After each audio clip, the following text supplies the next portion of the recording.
Ang makakapal na water hyacinth at santambak na basura dito sa Paralaya Creek sa Barangay San Jose at Barangay Del Pilar sa siyudad ng San Fernando ang inirereklamo ng ilang netizen sa CLTV News nitong nakalipas na araw. Dahil dito, tinungo ng news team ang barangay at sinamahan kami ni Del Pilar Barangay Captain Jerry Canlas. At sa bungad pa lamang ng Paralaya Creek dito sa Del Pilar Bridge, umalingasaw na ang mabaho at nakasusulasok na amoy.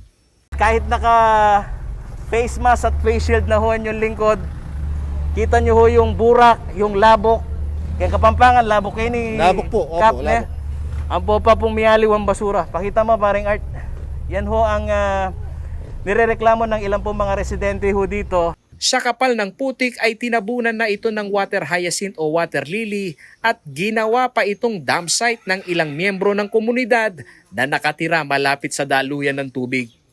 Parang ano na yun Barangay resolution para sa Parang dump site na kape. Kita mo naman, puro basura na nandun, oh. Oh. Ano ho bang meron ho ba kayong ordinansa dito ho sa barangay sa pagtatapon ng basura? Magkano po penalty? Yung RA 9266 na no segregation, no collection, pero tsaka ho yung bawal magtapon ng basura sa river. Tinanong namin si Kapitan Canlas kung sa nagdudumilat na dumi ng creek ay mayroon silang ginawa. Sagot niya, Ayun, sandamakmak na basura. No? So yung mga nalilinis nyo na binabanggit nyo, Cap Jerry, yung mga kanal dyan sa labas. Opo, mga kanal. Pero sa, ito ho, hindi na ho kaya ng barangay ho kasi yan dahil Hindi na kaya ng barangay. Tayo ng heavy equipment dyan. Dati naman ho kasi noon, siguro mahigit isang taon na hindi nalinis na simula ng pandemic ho. inamin ni Kapitan Canlas na talagang may mga kabarangay umano siya na sobrang tigas ng ulo. Pero katwiran niya, lagi naman umanong natitikitan ng mga ito. Marami naman ho kaming natitikitan, sir. Tinitikitan ho namin kasama ng Senro. natikitan nyo na ho itong tapat na to. Tsaka yung mga nagtatapon doon. Kinumpronta ng news team ang mga residenteng tapat ng may nakatambak na basura. Nagulat kami sa katwiran ng ilan. Abalo mo, meron ba't mo naman kereng pibale-bale kasi ikit do. Huling marnat, anyanin kay mo, mugsin na lang mo kayang mo kanin. Pero dapat yung... Minsan natin naman. Habang si Aling Lerma Vital, katwiran niya, hindi lamang umano sila ang nakatira sa lugar na may tambak na basura. Ito to, at inyang basura gulot ini. Pero ita pinitang dahalang manugs. Hindi po kayo may nuksya. Tabalo. Pero kayo po may puksenta ka. Ay, basurahan ko. Tanga bing siya na nitang kapatid ko kaya kita nga. Napapaligiran ng residential area ang creek at kung sa issue ng waste management, katwiran ng barangay, regular naman umano ang paghahakot nila ng basura. Pero ang katotohanan nito sa aming paglilibot mula sa mga kanal na sanga ng creek, ang mga basura nakatambak.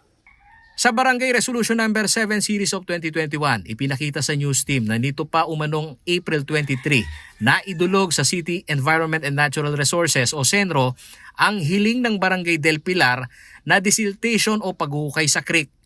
Sa panig ni City Environment and Natural Resources o OIC Marilen Malabanan, limitado lamang ang bilang ng heavy equipment ng City Engineer's Office kaya natatagalan ang paghuhukay ng mga creek at ilog sa siyudad ng San Fernando.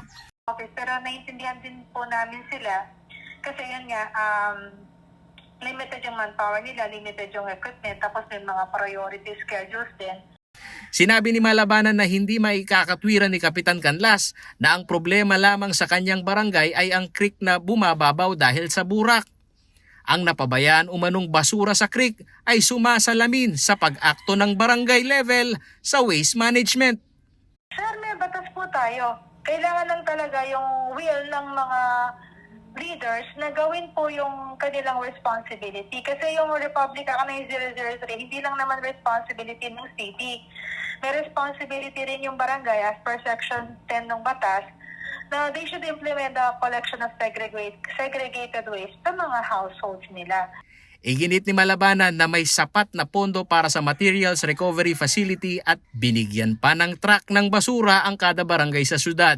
Kailangan lamang umanong unawain ni Kapitan ang kanyang kapangyarihan na ipatupad ang batas at hindi ang magpasahan ng sisi.